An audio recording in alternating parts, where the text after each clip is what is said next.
the Maxine Waters business over the weekend. We've kind of had this national conversation about civility that's come back.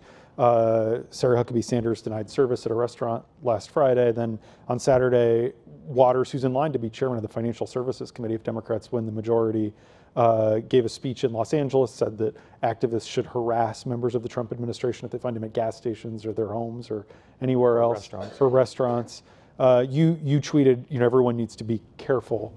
Do you think Waters should apologize or be censured, or what should be done about this? She's been pretty defiant the last couple of days. And look, I've been clear about this, that I don't think there's any place for that kind of incivility of inciting harassment or violence of any sort. I mean, I've seen it firsthand.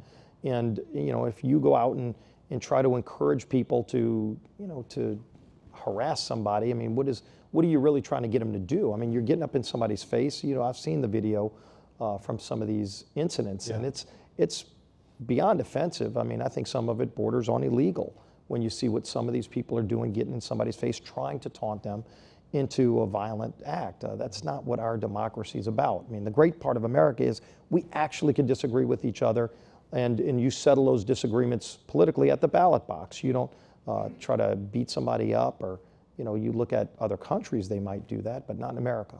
How much do you think the political climate is to blame for the madman who almost killed you last year? How much? I'm sure it had something to do with it, and I think his actions definitely validate that. When you were recovering, I mean, obviously had a lot of time in the hospital.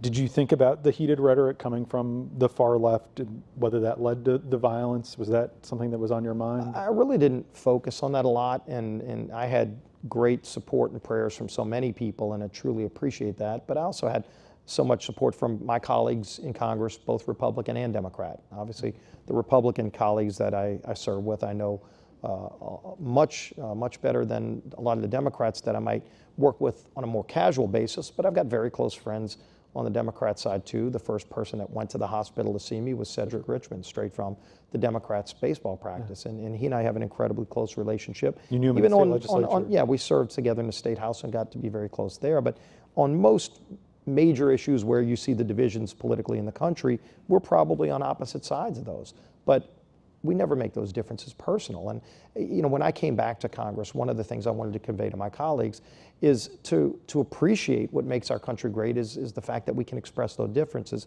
but express them in a civil way and don't make the differences personal. You should never make your differences with somebody personal, because you disagree. I mean, I disagree with my wife on some things, very rarely, and she's usually right. But when if you make those differences personal, especially in a political environment, there are going to be issues where we agree with each other the next day.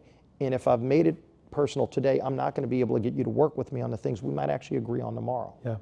You mentioned that some of the harassment is borderline illegal. What do you mean? Like, just in terms of... If you're actually inciting somebody to go do somebody harm, to go get in somebody's face and try to confront and create some kind of confrontation, where do you really want that to end? That should be the question. And frankly, I think that's the thing I express the most concern about is, if you keep seeing this follow through its course, where do you think it's going to end? And is that the kind of resolution you want? What can leaders do to lower the temperature?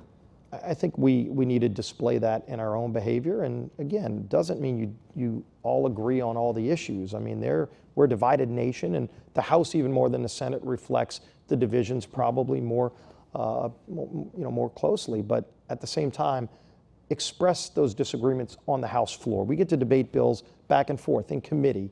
Wherever the marketplace of ideas is, go out and make your case. And if your ideas are better, then have confidence that you can make that argument, and then ultimately there are votes on the House floor. There are votes every 2 years. In our case, there are elections. And if people don't agree with my viewpoints, then they have an opportunity to go express it. I don't encourage them to do that, but they have that opportunity, and that's what's great about America. But to try to say you've got to go and threaten somebody personally, first of all, it usually means you've lost the argument. So don't go admit defeat.